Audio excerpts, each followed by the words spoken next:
आप लोग को पोजीशन ऑफ ऑक्टाहेड्रल और टेट्राहेड्रल पढ़ाया था। आपको जैसे याद होगा मैंने एफसीसी यूनिट सेल में टोटल 4 ऑक्टाहेड्रल खोज करके हमने दिखाया था आपको। और 4 ही ऑक्टाहेड्रल क्यों खोजा था आपको याद है ना?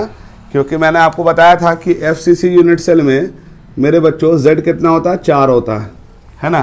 तो Z 4 होता है तो ऑक्टाहेड्रल कितना होगा? 4। और टेट्राहेड्रल कितना होगा? 8। याद आ रहा है? और ऑक्टाहेड्रल कहाँ पर था याद करो।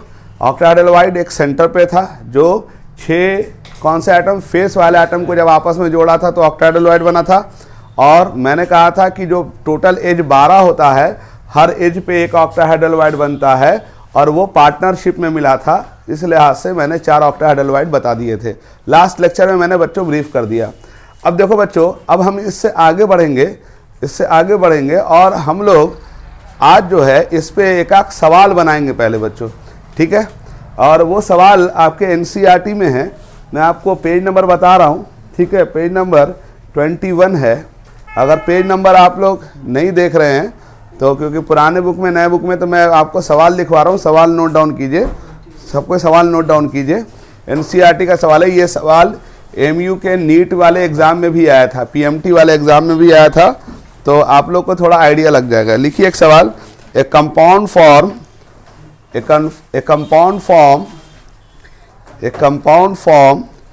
hexagonal close pack structure. A compound form hexagonal close pack structure. A compound form hexagonal close pack structure. A compound form hexagonal close pack structure. ठीक है? एक कंपाउंड है जिसका स्ट्रक्चर क्या? हेक्सागोनल क्लोज पैक है। फुल स्टॉप देके लिखिए। What is the total number of void? What is the total number of void? What is the total number of void in 0.5 mole of it? What is the total number of voids?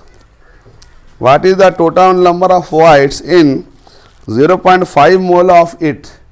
0.5 mole of it question mark दीजिए और फिर लिखिए how many of these are tetrahedral voids? How many of these are tetrahedral voids? How many of these are tetrahedral voids? How many of these are tetrahedral voids? यानी 0.5 मोल, ठीक है, substance का amount दिया हुआ है और आपको बताना है कि इसमें टोटल वाइड्स कितने होंगे और टोटल टेट्राहेड्रल वाइड्स कितने होंगे। ठीक है जी। आपको मैं ये सवाल का हिंट दे देता हूँ। आपको याद होगा कि कोई भी है ना, आपको वाइड्स अगर निकालना है तो Z वैल्यू को देखना पड़ता है, याद है ना? जैसे एफसीसी का बताओ Z कितना था? 4। अब ध्यान से सुनना तो जवाब अपने आप आने लग जाएगा। एफसीसी का Z कितना था? 4, है ना? तो अब बताओ, जब हमने कहा था जितना Z होता है उतना ही ऑक्टाहेड्रल वाइड होता है, तो इसका मतलब ऑक्टाहेड्रल वाइड 4 होगा और टेट्राहेड्रल वाइड 8 होगा। एम आई राइट? ठीक है जी। अब ज़रा एक बात बताओ कि मैंने कहा था, ज़रा बात को समझना है, एफसीसी यूनिट सेल है तो Z 4 होगा तो ऑक्टाहेड्रल वाइड भी 4 होगा और टेट्राहेड्रल वाइड मेरे लाल कितना होगा? 8। तो इसका मतलब 4 आइटम पे ध्यान से देखना है। एफसीसी 4 है तो यानी 4 आइटम है यूनिट सेल में, है ना? और उसमें ऑक्टाहेड्रल वाइड भी 4 है और टेट्राहेड्रल वाइड भी 8 है। तो इसका मतलब 4 आइटम पे 4 ऑक्टाहेड्रल वाइड है और 8 टेट्राहेड्रल वाइड है। तो इसका मतलब एक आइटम पे बताओ कितना वाइड पड़ेगा उसको? 3 वाइड मिलेगा। 3 वाइड मिलेगा। बोलेगा सर कैसे? तो 4 पे ध्यान से देखना, 4 पे 12 वाइड मिल रहा नहीं, 4 पे 12 वाइड, तो इसका मतलब एक आइटम पे 3 वाइड मिला। ठीक, तो एक आइटम से जुड़ा हुआ 3 वाइड होता है। तो अब सवाल ये कह रहा है आपसे कि 0.5 मोल अगर कोई सब्सटेंस है, 0.5 मोल अमाउंट दिया हुआ है और अरेंजमेंट कौन सा दिया हुआ? HCP। कौन सा अरेंजमेंट? HCP। तो इसमें टोटल वाइड्स गिन करके बताना है। ये सवाल नीट में भी आया हुआ है, ये सवाल एमयू के नीट में भी आया हुआ। तो हम क्या करेंगे ज़रा बताओ। HCP अरेंजमेंट है तो यूनिट सेल कौन सा निकलेगा? हेक्सागोनल यूनिट सेल आएगा। बोलो हाँ या ना? क्योंकि हेक्सागोनल यूनिट सेल कहाँ से निकलता था? HCP अरेंजमेंट से तो निकलता था। याद है? CCP से क्या निकलता था? FCC unit cell. और हेक्सागोनल से क्या निकलता था? HCP unit cell. अब बताओ HCP का Z कितना होता है? 6 होता है। बोलो हाँ या ना? अब बताओ ऑक्टाहेड्रल कितना होगा 6 और टेट्राहेड्रल 12। तो बताओ कि इसके एक एटम पे अगेन 3 ही वाइड नहीं मिलेगा, नहीं। तो अब बोला कि अगर 0.5 मोल अगर कोई सब्सटेंस है तो उसमें टोटल वाइड्स गिन के बताने हैं। तो अगर आप देख रहे हैं कि एक एटम पे 3 वाइड पड़ रहा है, जैसा हम दिख रहा नहीं, 6 एटम पे कितना वाइड मिल रहा है, 6 ऑक्टाहेड्रल और 12 टेट्राहेड्रल। तो एक एटम पे कितना वाइड मिला 3। तो अगर हम टोटल एटम गिन लें और टोटल एटम गिनने के बाद उसको 3 से गुना कर देंगे तो टोटल वाइड निकल जाएगा, नहीं? बोलो है नहीं यार, बोलो। क्योंकि 6 एटम है, Z कितना है 6। ध्यान से देखो, इत्मीनान से समझने की कोशिश करो, रटने वटने की चीज़ नहीं है ये सब। Z 6 है क्योंकि हेक्सागोनल क्लोज पैक अरेंजमेंट है, तो उससे यूनिट सेल कौन सा निकलेगा, हेक्सागोनल यूनिट सेल निकलेगा। तो हेक्सागोनल यूनिट सेल का Z कितना होता है मेरे लाल 6। तो जब Z 6 होता है तो ऑक्टाहेड्रल 6 होगा, टेट्राहेड्रल 12 होगा। तो इसका मतलब हर एक एटम पे एक टोटल वाइड कितना मिला, एक ऑक्टाहेड्रल वाइड और 2 टेट्राहेड्रल वाइड। तो टोटल बताओ कि वाइड कितना मिल गया, एक एटम पे 3 वाइड मिला। तो कहता है कि अगर 0.5 मोल ले लेंगे उस एलिमेंट का जो SCP में गया है तो इसका टोटल वाइड कितना होगा। सवाल ये कर, देखो सवाल पढ़ो, सवाल को ध्यान से पढ़ो। कह रहा है कि compound form SCP close packing structure, what is the total number of wides in 0.5 mole of it. अगर इसका 0.5 मोल ले लें उस एलिमेंट का तो कितना वाइड मिलेगा। तो अभी मैंने आपको क्या बताया, एक एटम पे कितना वाइड मिलता है, 3 वाइड मिलता है, नहीं मिलता है, ठीक है। तो हमको टोटल एटम गिन के दिखा देंगे और टोटल एटम जो गिनेंगे उसको 3 से गुना कर देंगे तो 3 टोटल वाइड नहीं निकल जाएगा। अब बताओ 0.5 मोल में कितने एटम होंगे, पता चल सकता है, कैसे पता चलेगा। आपने मोल पढ़ा होगा, मैंने पढ़ाया था 1 मोल में एवोगाद्रो नंबर के बराबर आइटम होते हैं कि ना होते हैं, बोलो हाँ या ना। तो 1 मोल में इतना, तो 0.5 मोल में कितना होगा मेरे लाल, 6.022 10 के पावर 23 बट्टा 1 इंटू क्या 0.5। तो कितना होगा 3 इंटू 10 के पावर 23 आइटम होंगे। अब इसको हम नेग्लेक्ट करके चल रहे हैं, नज़रअंदाज कर रहे हैं मोटा मोटा तौर पे। तो बताओ टोटल इतने आइटम हो गए, बोलो हाँ या ना, समझ में आ रहा क्या है बाबू। तो ये टोटल आइटम निकल गया। अब एक आइटम पे कितना गो वाइड मिले हैं, 3 गो वाइड मिलता है ना। तो टोटल आइटम निकल दिया तो इनको 3 से गुना ना कर देंगे तो 9 इंटू 10 के पावर 23 वाइड मिलेगा कि नहीं मिलेगा, समझ में आया कि नहीं आया। और साथ में दूसरा हिस्सा क्या करा, टोटल टेट्राहेड्रल वाइड गिनना। तो बताओ एक आइटम पे टेट्राहेड्रल वाइड कितना मिला था, बोलो 2 टेट्राहेड्रल वाइड मिला था। तो टोटल आइटम कितना है 3 इंटू 10 के पावर 23, बोलो। और इसको 2 से गुना करेंगे तो कितना हो जाएगा 6 इंटू 10 के पावर 23। अब बताओ अगर ऑक्टाहेड्रल वाइड गिनने को कहते तो कैसे निकालते हैं, 3 इंटू 10 के पावर 23 इंटू कितना करते हैं 1 करते। समझ में आया कि नहीं आया। तो इसका मतलब 3 इंटू 10 के पावर 23 हो जाता। तो अब दोनों को जोड़ेंगे तभी ना इतना आ गया। तो अब आपको क्या समझ में आया, देखो हमको समझना क्या, हमसे कह रहा था 0.5 मोल में टोटल वाइड बताओ। तो हमने क्या किया, हमको तो ये बात मालूम है कि ससुरा कोई सा भी केस हो हर एक आइटम को तो 3 ही वाइड मिलता है ना, बोलो ना। चाहे किसी का भी केस हो, चाहे वो SCP लिखे या FCC लिखे या ECC लिखे या कुछ भी लिखे, ये आपको खोपड़ी में फिट कर लेना। उस दिन मैंने मजाक में भी बोला था कि एक गो आइटम को 3 गो वाइड हुआ, ये मैंने बोला था एक आइटम को 3 गो वाइड है। जैसे A आइटम है तो उसको कितना वाइड मिलेगा 3, जिसमें 2 टेट्राहेड्रल मिलेगा, 1 ऑक्टाहेड्रल वाइड मिलेगा। तो अब हमको 0.5 मोल में कह रहा था तो 0.5 मोल में टोटल आइटम गिन दिया और हमको मालूम है एक आइटम को 3 वाइड मिले हैं। तो टोटल आइटम हमको निकल चुका, इसको 3 से गुना कर दिया, टोटल वाइड निकल गया, बोलो हाँ या ना। और अगर टेट्राहेड्रल वाइड करता तो 2 से गुना करते हैं, अगर ऑक्टाहेड्रल बोलता तो 1 से गुना करते। ये बच्चों ये सवाल 2013-14 के नीट में MU में आया हुआ क्वेश्चन है। इसको नोट डाउन कर लें आप लोग, इसको नोट डाउन करें, इसको नोट डाउन, ठीक है बच्चों। तो पता ही चला कि हर आइटम पे, अब इसमें बात बच्चों याद रखना कि एक आइटम को 2 टेट्राहेड्रल वाइड मिलता है और 1 ऑक्टाहेड्रल वाइड मिलता है। याद रखना Z चाहे किसी भी सेल का कोई सा भी हो, ध्यान रखना किसी भी Z का किसी भी यूनिट सेल का Z कुछ भी हो, पर आइटम ने 2 टेट्राहेड्रल वाइड मिलता है, 1 ऑक्टाहेड्रल वाइड मिलता है, ये यूनिवर्सल बात है। और जब भी आपको टोटल वाइड्स गिनने को कह दे तो टोटल आइटम गिन लेना और उसको 3 से गुना कर देना। अगर सिर्फ टेट्राहेड्रल वाइड गिनने को कहता है तो टोटल आइटम गिन लेना, उसको 2 से गुना कर देना। टोटल आइटम गिन करके 1 से गुना करेंगे तो ऑक्टाहेड्रल वाइड निकल जाएगा। बात समझ में आ गई। तो ये बात बच्चों स्टार बना के नोट कर लेना, लिख लेना मम्मी कसम एक आइटम को 3 वाइड मिला, यहाँ नोट कर लेना स्टार बना करके, एक आइटम को 3 गो वाइड मिलता है, 3 वाइड मिलता है। एक जिसमें 2 टेट्राहेड्रल होता है, 1 ऑक्टाहेड्रल। इज इट क्लियर बच्चों? चलिए अब हम लोग एक सवाल और बनाएंगे, और वो सवाल जो है मैं आपको लिखवा देता हूँ। सवाल नोट डाउन कीजिए, ये सवाल हमेशा आता है, नीट में भी आता है, जेई में भी आता है। लिखिए, सवाल लिखिए, ए compound is form by 2 element. ये पेज नंबर 16 में दिया हुआ है, एग्जाम्पल नंबर 1.1 नंबर सवाल है, ठीक है। ए compound is form by 2 element x and y। A compound is form by 2 element x and y। A compound formed by 2 element x and y। A compound form by 2 element x and y, capital X and capital Y। लिख लिए बच्चों?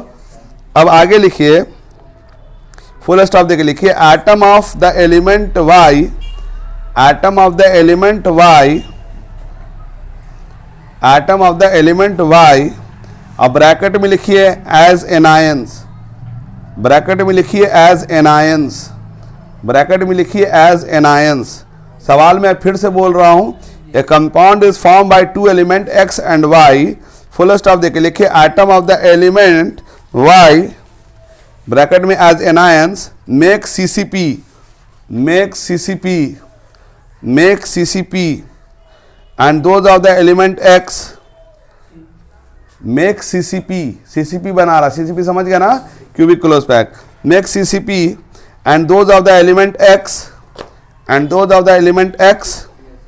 अब bracket में लिखिए as cation, as cation, as cations। अब bracket बंद कर दीजिए, as cations लिख लिए। occupy all the octahedral voids, occupy all the octahedral voids, occupy all the octahedral voids, occupies all the octahedral voids। Full stop देखिए, लिखें बच्चों, what is the formula of the compound, what is the formula of the compound, what is the formula of the compound, what is the formula of the compound, what is the formula of the compound। ठीक है बच्चों, मैं सवाल को फिर से repeat कर दे रहा हूं, ध्यान से सुन लीजिए। A compound is form by 2 element x and y, atom of the element y as anion make CCP and that of element x as cation occupy all the octahedral void, what is the formula of the compound। ठीक है बच्चों, अब देखो ये सवाल मैं खुद से बना के दिखा रहा हूं, और मैं जैसे सोच रहा हूं वैसे आपको सोचना है। अगला सवाल मैं आप लोग के लिए दूंगा, ठीक है, ध्यान से देखिएगा। कह रहा कि 2 एलिमेंट है, x और y है। यहां पर x क्या कह रहा है, एनायन है, ध्यान से देखना, x क्या है, एनायन है, नहीं सॉरी y एनायन है, y क्या है बच्चों, एनायन है। और ये कौन सा अरेंजमेंट बना रहा है, CCP। आपको याद होगा मैंने आपसे एक बात बोली थी कि जब भी आयनिक क्रिस्टल होता है तो क्लोज पैक बनाने का काम किसका होता है, एनायन का, ये बात मैंने बोला था।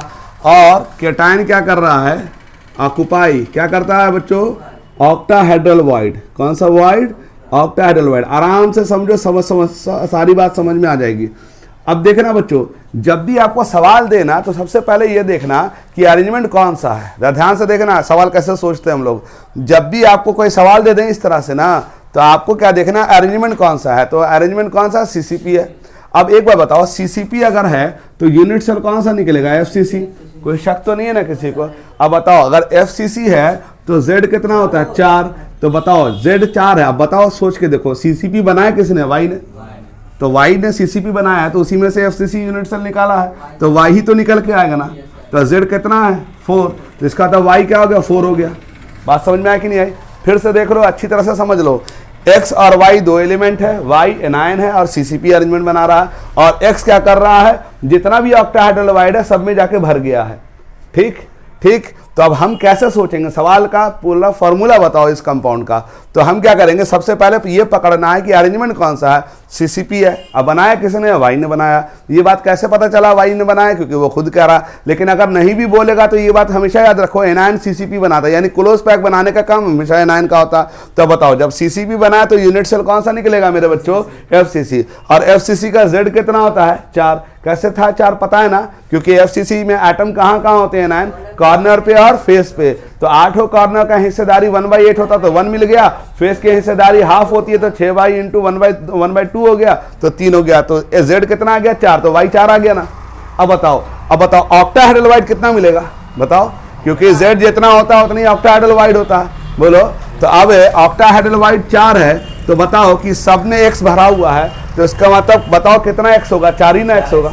बोलो तो इसका मतलब आपका एक्स कितना हो जाएगा 4 हो जाएगा। तो फॉर्मूला क्या हो जाएगा y4x4 हो जाएगा।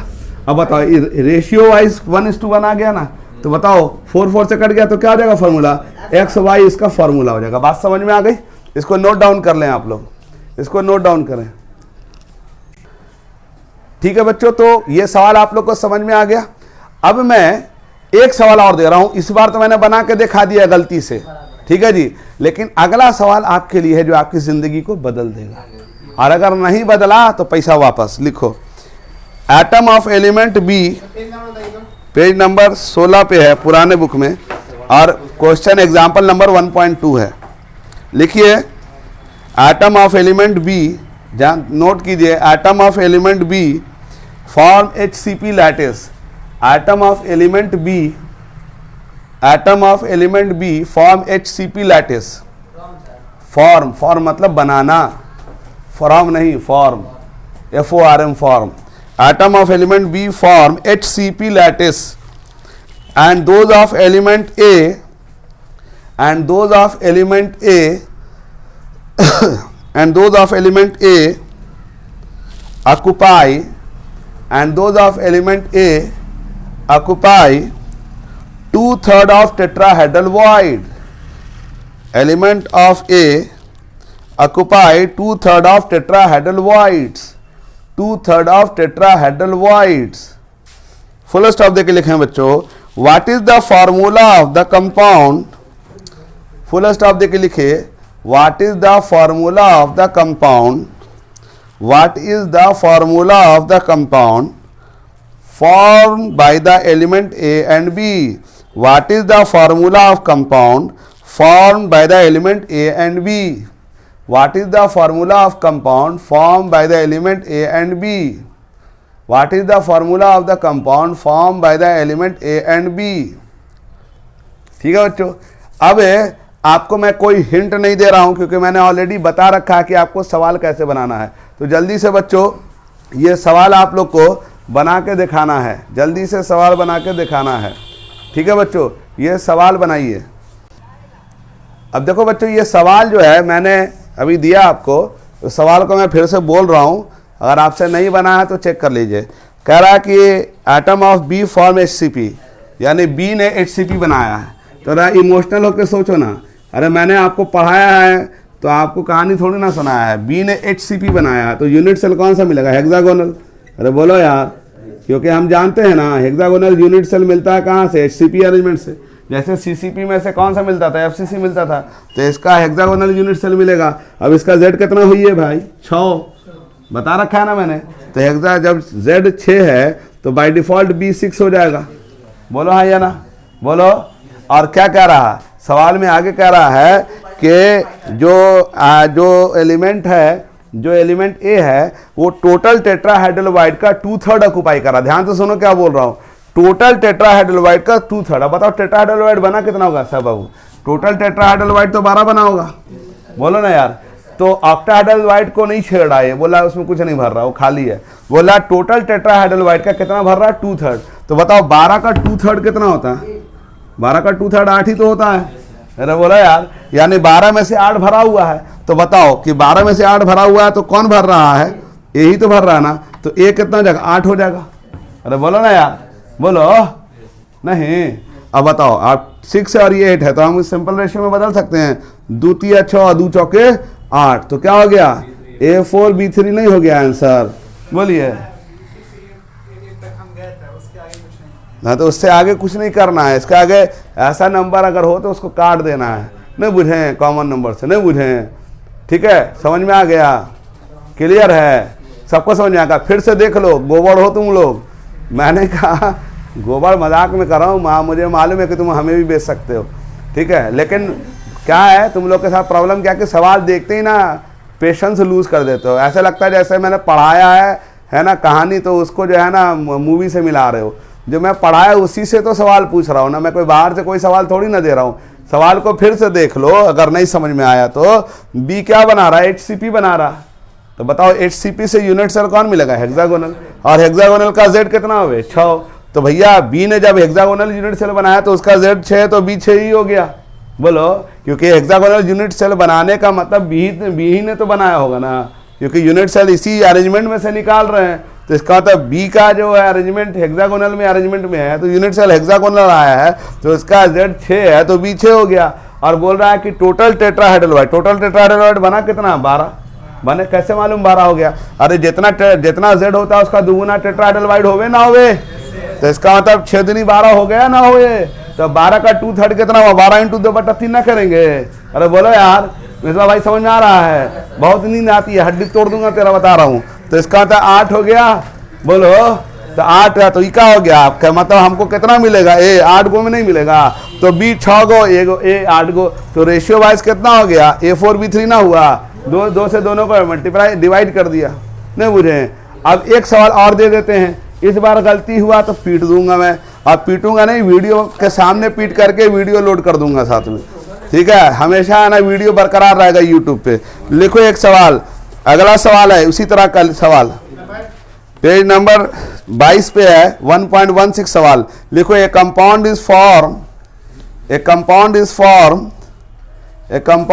सवाल लिखो बाद में देख लेना। ए compound is form by 2 element, A compound is form by 2 element M and N, a compound formed by 2 element M and N, capital M लिखो, capital N लिखो।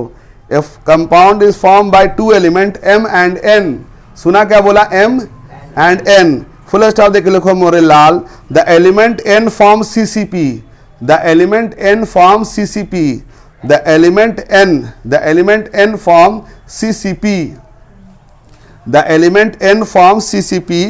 An atom of M, an atom of N occupy, an atom of N, the element N forms CCP and M occupy 1/3 of tetrahedral void, 1/3 of tetrahedral void, 1/3 of tetrahedral voids। Full stop देके लिखो, what is the formula of the compound, What is the formula of the compound? Page number 22 पे दिया हुआ है और 1.16 question number है। फिर से मैं रिपीट कर दे रहा हूं सवाल। ए compound is form by 2 element M and N, ठीक है? The element N form CCP and atom of M occupy 1/3 of tetrahedral void। M CCP बना रहा है और N जो है, सॉरी N CCP बना रहा है और M 1/3 ऑक्युपाई कर रहा है टेट्राहेड्रल void को। M जो है ऑक्युपाई कर रहा है 1/3 ऑफ टोटल टेट्राहेड्रल void को। तो what is the formula of the compound? अब देखो बच्चों, ये सवाल जो है आप लोग चेक कर लो क्या होगा। इसका जो आंसर होगा तो वो बेसिकली M2N3 आएगा, राइट? यही ना आएगा। अब हम लोग बना के देखते हैं कैसे बनता है। तो सवाल में मैंने आपको टेक्निक सिखाया है, क्या कर रहा है, M और N 2 एलिमेंट है और N क्या बना रहा है, ध्यान से देखना, N CCP बना रहा है। मैं बार बार कह रहा हूं बच्चों, बात को पकड़ने की कोशिश करो कैसे सोचते हैं। CCP, N बना रहा CCP, तो CCP बनाने का मतलब यूनिट सेल कौन सा निकलेगा, FCC। अब मेरे लाल Z कितना हो गया इसका, 4, तो इसका तो N4 तो हो ही गया ना भाई, ठीक? अब बताओ टेट्राहेड्रल void कितना बनेगा, 8 है ना? अब टेट्राहेड्रल void ही क्यों खोज रहे हैं, क्योंकि देखो M जो है टेट्राहेड्रल void में भर रहा, तो टोटल टेट्राहेड्रल void 8 बनेगा और 8 का 1/3 भरेगा, ठीक? तो 8 का 1/3 भरेगा तो फ्रैक्शन में आ जाएगा, नहीं आ जाएगा? तो हमको क्या करना है, फ्रैक्शन में कभी फॉर्मूला नहीं आता, ध्यान रखिएगा। तो हमको ऐसे नंबर से मल्टीप्लाई करना है कि होल नंबर में आ जाए वैल्यू। तो हमको क्या करना है कि दोनों तरफ के एलिमेंट को ऐसे नंबर से मल्टीप्लाई करेंगे जिससे क्या आ जाए, होल नंबर में आ जाए। तो इसको भी 3 से मल्टीप्लाई कर देंगे, इसको भी 3 से मल्टीप्लाई कर देंगे, नहीं? तो बोलो, तो ये कितना हो जाएगा, n 12 हो जाएगा और इसको मल्टीप्लाई करें तो 8 3 24 और 24 का 1/3 कितना होता है, और 24 का 1/3 8 ही तो होता है। तो m कितना हो जाएगा, 8 हो जाएगा अब बताओ 4 तिया 12 करेंगे, 4 दूनी 8 ना कर देंगे, तो फार्मूला क्या आ जाएगा, N3M2 हो जाएगा नहीं फार्मूला। यही तो आ रहा क्वेश्चन। बात समझ में आई कि नहीं आई? एक उसूल याद रखो, एक उसूल याद रखो कि कभी भी फ्रैक्शन में अगर फार्मूला आ रहा होगा तो ऑप्शन में, जब नीट का एग्जाम देने जाते हो या जेई का, तो ऑप्शन फ्रैक्शन में नहीं दिखाता है। अब आदमी क्या करता है, घबरा के छोड़ के आ जाता है क्वेश्चन के, यार हमने तो कुछ और निकाला है तो कुछ और निकल रहा। तो फ्रैक्शन में अगर नहीं दे रहा तो आपको ऐसे नंबर से मल्टीप्लाई कर देना जिससे कि वो होल नंबर में बदल जाए। तो याद रखना उसूल, मल्टीप्लाई दोनों तरफ बराबर नंबर से करना होगा। इसको 3 से मल्टीप्लाई कर दिया तो 4 तिया 12 हो गया, इसको 3 से मल्टीप्लाई कर दिया, जो इधर को 3 से किया तो इधर को भी 3 से ही करना पड़ेगा। तो 4 तिया 12 और इसका 8 तिरिक 24, और 24 का 1/3 8 ही तो होता है। तो क्या हो गया होगा, m जो है 8 आ गया होगा और n जो है 12 आ गया होगा। तो हमने क्या किया, फिर सिंपल रेशियो में बदल दिया, 4 तिया 12, 4 दूनी 8, 3:2 रेशियो हो गया। बात समझ में आ गई बच्चों?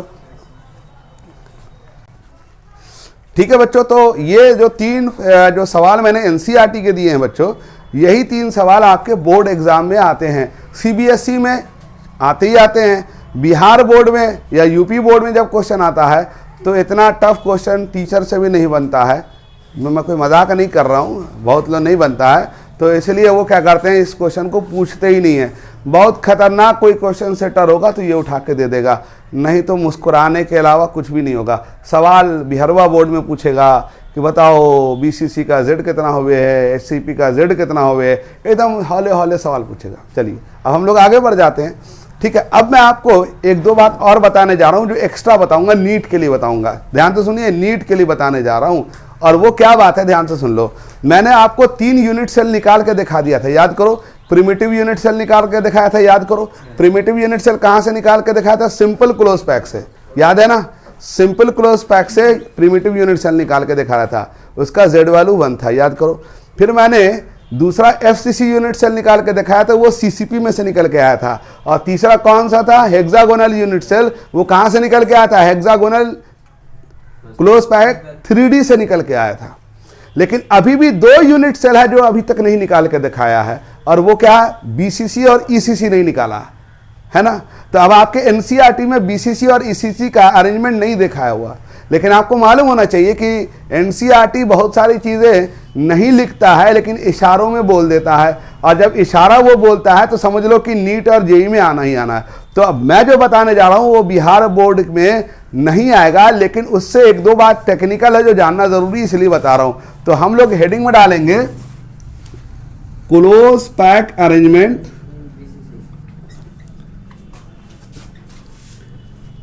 For BCC unit cell. BCC unit cell यानी बीसीसी यूनिट सेल कौन से क्लोज पैक से निकला था। ठीक है जी, क्लियर है। तो आपको पहले ये बताओ मुझे कि बीसीसी यूनिट सेल में एटम कहां कहां थे, सोच के बताओ। 8 कॉर्नर पर थे और एक centre of the unit cell पे थे, याद आ रहा ना। तो अब मैं उसका जो है क्लोज पैकिंग निकाल के दिखा रहा हूं कि क्लोज पैकिंग उसका बनता कैसे है। ठीक है जी, अब सबको ध्यान से देखना, अपने आप समझ में आ जाएगा। अब आपको इस डायग्राम को देखना है, मेरे लाल, मेरे जिगर के छिलकों। अगर आप ध्यान से देखेंगे तो आपको बात क्या होगी, समझ में आ जाएगी, समझ में आ जाएगी, और ना आएगी तो पैसा वापस। ठीक है जी, ठीक है, मजाक कर रहा हूं। अब इधर देखो, अब आप ध्यान से देखो, ये जो अरेंजमेंट है इसको पहचानते हो, कौन सा अरेंजमेंट है, स्क्वायर क्लोज पैक है, नहीं है अंडा वाला केस। कैरेट पे जब अंडा सजा रहे थे, बुझे अंडा को छूइएगा मत, ऐसा ना हो कि फ्राई करके खा जाइए, अभी अंडा को वहीं रखना है। अब एक बताओ, ये स्क्वायर क्लोज पैक है, बोलो हाँ या ना। अब इसमें हम क्या कर रहे हैं, एटम को डाल रहे हैं अल्टरनेट। कैसे डाल रहे हैं, अल्टरनेट। ठीक है जी, ठीक है, इसके ऊपर लेयर डाल रहे हैं, ये जमीन पे लेयर रखा हुआ है और इसके ऊपर एक अल्टरनेट एटम डाल रहे हैं। ठीक है जी, और जब हम तीसरा लेयर डाल रहे हैं, ध्यान से देखिएगा, जब हम तीसरा लेयर डाल रहे हैं तो तीसरा लेयर फिर हम क्या कर रहे हैं, पहले जो काला वाला लेयर है वो जमीन पे है, ठीक, इसके ऊपर हरा वाला लेयर डाला अल्टरनेट, और फिर उसके ऊपर से फिर लाल वाला लेयर डाल रहे हैं। तो बताओ, लाल वाला लेयर जो डालेंगे वो काले वाले के पैरेलल में आ जाएगा, बोलो ना यार, काले वाले के किस में आ जाएगा, पैरेलल में, बोलो बोलो रे, पक्का रे। अब बताओ मम्मी कसम, अगर आप इसको देखोगे तो कुछ फीलिंग आ रही है कि नहीं आ रही है? अब बोलोगे सर कौन सी फीलिंग की बात कर रहे हैं? क्लोज पैकिंग की फीलिंग की बात कर रहे हैं। अब बताओ इसमें से यूनिट सेल टान के खींचो, खींचो बाहर, खींचो तो देखो क्या निकल के आएगा। ध्यान से देखना, अगर तुमको समझ में आ जाए तो मुस्कुरा देना, और नहीं समझ में आया तो और भी मुस्कुराना, ठीक है जी। अब देखना, ये काला वाला एटम पीछे था ना, क्योंकि हम इसमें से खींच रहे हैं, खींचो बाहर। तो जब काला वाला एटम तो बोर्ड के पीछे है, क्योंकि लेयर पीछे चल रहा है, तो देखो ध्यान से, काला वाला पीछे हो गया। और देखो तुमको जो नजर आएगा वो लाल वाला लेयर नजर आएगा, आएगा नजर?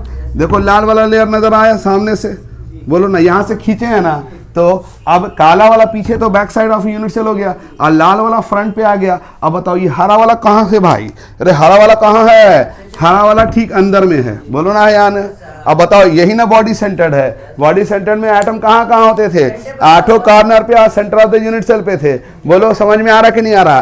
तो इसका मतलब आप इस अरेंजमेंट को क्या बोलेंगे, सोच के बताओ। इसको ए बी कहेंगे। पूछोगे नहीं सर क्यों कहेंगे ए बी? तो देखो ध्यान से, ए काला वाला है और बी हरा वाला है, और फिर लाल वाला फिर ए ही तो है।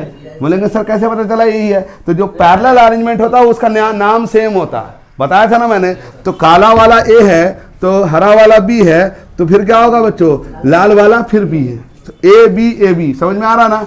अब आओ, अगर आप ये समझ गए तो एक सवाल का जवाब दो, इसमें कोऑर्डिनेशन नंबर कितना होगा? इसमें कोऑर्डिनेशन नंबर 8 होगा।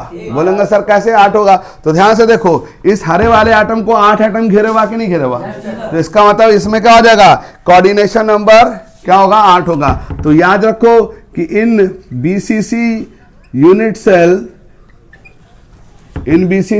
Cell coordination number is 8। Coordination number क्या होगा मेरे बच्चों? 8 होगा। ये खानदानी क्वेश्चन है, बिहार बोर्ड में ये आता ही आता है, तो इसको नोट कर लो आप लोग। और इसको नोट करने के बाद लिखो कि this arrangement is also A B arrangement. इसको डायग्राम बनाओ, ये बनाओ, फिर लिखना this arrangement is also A B arrangement. और इससे जो यूनिट सेल निकलेगा वो कौन सा यूनिट सेल निकलेगा? बीसीसी। और इसका कोऑर्डिनेशन नंबर कितना हो जाएगा बच्चों? 8। कोऑर्डिनेशन नंबर 8 होगा, इस पे स्टार लगा लेना। ये खानदानी क्वेश्चन है, बिहार बोर्ड में भी आता है, नीट में भी आता है। ठीक है बच्चों, ठीक है बच्चों। तो बीसीसी अरेंजमेंट में 2-3 बातें याद रखने की हैं। आपको क्लोज पैक अरेंजमेंट याद रखो ना रखो कोई फर्क नहीं पड़ता, एनसीईआरटी में दिया हुआ भी नहीं है। बस 2-3 बातें याद रखनी हैं। पहली बात ये कि बीसीसी अरेंजमेंट में हमेशा कोऑर्डिनेशन नंबर 8 होगा, नंबर 1। खानदानी क्वेश्चन है, नीट में, जेई में और बोर्ड में आता ही आता है। और दूसरी बात यह है कि इसमें याद रखिएगा कि इसमें ए बी अरेंजमेंट है। क्लियर है? और एक चीज़ और याद रखिए कि इसका एग्जाम्पल सीजियम क्लोराइड है। सीजियम क्लोराइड नोट कर लीजिए, बीसीसी अरेंजमेंट का एग्जाम्पल सीजियम क्लोराइड है। सीजियम क्लोराइड है, ये नोट कर लीजिए, सीजियम क्लोराइड है। ठीक है बच्चों, क्लियर है? ठीक है जी। इसका अरेंजमेंट कौन है? सीजियम क्लोराइड इसका एग्जाम्पल है। NaCl में CCP था, याद करो, और सीजियम क्लोराइड में BCC है। आपको पूरे 12th में 5 एग्जाम्पल याद करने हैं। कितने एग्जाम्पल? 5, जिसमें एक NaCl CCP बता दिया है। अभी मैं आगे जाके अलग अलग एग्जाम्पल फिर से पढ़ाऊंगा, लेकिन आपको पहले मोटे मोटे तौर पे याद रखना। सीजियम क्लोराइड इसका बेहतरीन एग्जाम्पल है, किसका? BCC का। दूसरी बात ये बच्चों कि इसमें एक चीज़ और एक्स्ट्रा इन्फॉर्मेशन दे दूं, नीट एग्जाम के लिए, IIT के लिए बता दे रहा हूं, ध्यान से सुनिएगा। एक्स्ट्रा में ध्यान से सुन लीजिए, अभी तक हमने 2 तरह का वॉइड पढ़ा था। कितने तरह का वॉइड? 2 तरह का, टेट्राहेड्रल और ऑक्टाहेड्रल। हकीकत में 4 तरह का वॉइड होता है। एक्स्ट्रा नॉलेज दे रहा हूँ, क्या बता रहा हूँ? एक्स्ट्रा नॉलेज, ध्यान से सुनो। हकीकत में 4 तरह का वॉइड होता है। एक वॉइड जो टेट्राहेड्रल हम पहले से जानते हैं, वो 4 एटम से मिलकर बना है। ऑक्टाहेड्रल वॉइड 6 एटम के मिलने से बना है। और यहाँ पर जो अभी मैंने अभी जो दिखाया है BCC, वहाँ पर क्यूबिक वाइड होता है। कौन सा वाइड होता है? क्यूबिक। क्यूबिक क्यों कहते हैं? ध्यान से सुनो। देखो मैं आपको स्ट्रक्चर दिखा रहा हूँ, फिर से देखना। मैंने आपको बताया था अभी, यहाँ पर आप देखेंगे 4 आइटम नीचे है और 4 आइटम इसके ऊपर से। याद करो, देखो 4 आइटम क्या है? उसके ऊपर से है। देखो लाल वाला मार्कर है, और ठीक ध्यान से देखो, इसके अंदर जो जगह बन रही है उसी को क्यूबिक वॉइड कहा जाता है। जो सीजियम वाला एग्जांपल दिया मैंने, वो सीजियम ठीक यहीं पर होगा। अगर आपको बात समझ में नहीं आ रही तो मैं एग्जांपल से समझा देता हूँ। 4 फुटबॉल ले लो, 4 फुटबॉल, और चारों को चिपका दो। चिपका दिया 4 फुटबॉल को, 1 1 2 2 4 हो गया, चारों को चिपका दो। अब ऊपर से ताड़ो, अब ऊपर से ध्यान से देखो तो अंदर जगह खाली नजर आ रही है, नजर आ रही है। अब 4 फुटबॉल ऊपर से ले आओ पैरेलल में, पैरेलल में, यानी सारे फुटबॉल, यानी 4 ऊपर से फुटबॉल, 4 नीचे से फुटबॉल। तो अंदर जो जगह बनेगी उसी को कहते हैं क्यूबिक वाइड। और याद रखो क्यूबिक वाइड में हमेशा कोऑर्डिनेशन नंबर 8 होता है। तो 3 बातें मैं आपको, 4 बातें बता रहा हूँ। एक होता है टेट्राहेड्रल वाइड जो 4 एटम के मिलने से बनता है। तो टेट्राहेड्रल वाइड में कोऑर्डिनेशन नंबर 4 होता है, क्योंकि जो एटम टेट्राहेड्रल वाइड में जाएगा तो टेट्राहेड्रल वाइड 4 एटम के मिलने से बना है, तो टेट्राहेड्रल वाइड 4 एटम से मिलने से बना, इसलिए कोऑर्डिनेशन नंबर 4 होगा। ऑक्टाहेड्रल वाइड कितने एटम के मिलने से बना था? 6 एटम के मिलने से, तो वहां पर कोऑर्डिनेशन नंबर 6 होगा। अगर क्यूबिक वाइड होगा तो कोऑर्डिनेशन नंबर कितना जाएगा? क्यूबिक वाइड में कोऑर्डिनेशन नंबर क्या हो जाएगा बच्चों? 8 हो जाएगा। और एक और वाइड होता है ट्राइगोनल वाइड्स। कौन सा वाइड होता है? ट्राइगोनल। आपको याद होगा मैंने जब क्लोज पैक बताया था तो 3 एटम को जोड़ा था तो बीच में जगह थी, उसको कहते थे ट्राइगोनल वाइड्स। क्या कहते थे मेरे बच्चों? Trigonal wide. तो ट्राइगोनल वाइड्स में याद रखना, ट्राइगोनल वाइड्स में कोऑर्डिनेशन नंबर 3 होता है। तो 4 बातें आपको बताई। ट्राइगोनल वाइड में कोऑर्डिनेशन नंबर 3 याद रखेंगे, बाद में हम देख लेंगे इसको। और टेट्राहेड्रल वाइड में कोऑर्डिनेशन नंबर 4, ऑक्टाहेड्रल वाइड में कोऑर्डिनेशन नंबर 6 और क्यूबिक वाइड में कोऑर्डिनेशन नंबर 8। क्योंकि ट्राइगोनल, अब इसको रटने की जरूरत नहीं, अगर आप थोड़ा सा दिमाग पे जोर दोगे समझ में आ जाएगा। ट्राई मतलब 3 होता है, तो ट्राइगोनल है यानी 3 एटम के मिलने से वाइड बना होगा। अब टेट्राहेड्रल है यानी 4 एटम के मिलने से बना होगा, तो इसका मतलब कोऑर्डिनेशन नंबर 4 होगा। ऑक्टाहेड्रल वाइड तो वहां पर क्या होगा? 6 एटम होता था, 3 नीचे से 3 ऊपर से, याद आ रहा है। और जो चौथा मैंने बताया क्यूबिक वाइड, वो 4 एटम नीचे या 4 एटम ऊपर से आ रहा, तो बीच में ऑक्टाहेड्रल वाइड, क्यूबिक वाइड बन जाएगा। Is it clear? बात समझ में आ गई बच्चों? तो अब हम देखेंगे close packing of ECC arrangement. ठीक है, ईसीसी यूनिट सेल, यानी ईसीसी यूनिट सेल याद आ रहा? बताओ ईसीसी यूनिट सेल बताओ कैसे बना था? ईसीसी यूनिट सेल में एटम कहाँ कहाँ होते थे? सोच के बताओ। मैंने कहा था ना ईसीसी में एटम क्या होंगे? कॉर्नर पे होंगे और 2 अपोजिट फेस पे होंगे, याद आ रहा है? बताया था ना मैंने। अब ध्यान से देखना, यहां पर ये स्क्वायर क्लोज पैक बना दिया मैंने। अब ध्यान से देखो, स्क्वायर क्लोज पैक बनाने के बाद हम क्या करेंगे? ध्यान से देखना कि इसमें जो है इस तरह से बना देंगे।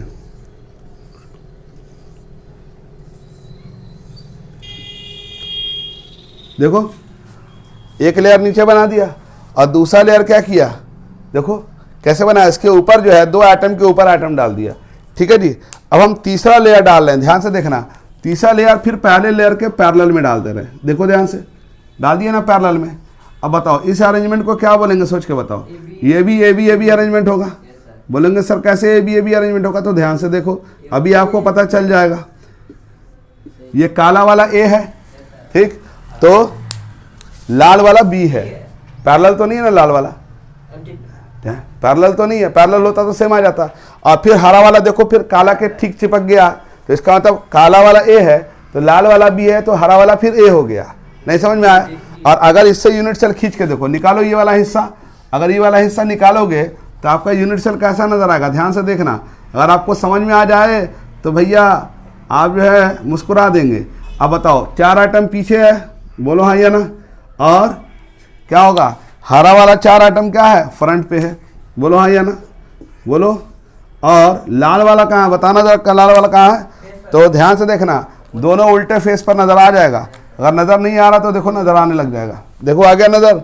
यही ना एंड सेंटर्ड यूनिट सेल था। एंड सेंटर्ड में लैटिस पॉइंट कहाँ कहाँ होता था? 8 कॉर्नर पे, बोलो, और 2 अपोजिट फेस पे। आ गया कि नहीं आ गया? तो इसका मतलब ये भी अरेंजमेंट क्या हो जाएगा? बोलो, ए, फिर लाल वाला बी, और फिर क्या हो जाएगा? ए। समझ में आ रहा ना? ए बी, समझ में आ रहा ना? और इसमें जो है आप सोच के बताओ, इसमें कोऑर्डिनेशन नंबर कितना होगा? इसमें कोऑर्डिनेशन नंबर 6 होगा। कैसे होगा? देखो ध्यान से कैसे होगा। इस एटम को ध्यान से देखो, इस एटम को, इस एटम से जुड़ा हुआ कितना एटम है? 1 2 3 4। चिपकाओ सबको, चिपकाओ। तो इस एटम के कांटेक्ट में ये भी आ जाएगा, ये भी आ जाएगा, ये भी आ जाएगा। प्रेस कर रहे हैं इसको, प्रेस करना मतलब दबा रहे हैं, तो दबाएंगे तो ये इसके साथ आ जाएगा, ये इसके साथ आ जाएगा। अब बताओ, और ये जब इधर से प्रेस करेंगे तो ये भी तो इसको टच कर देगा।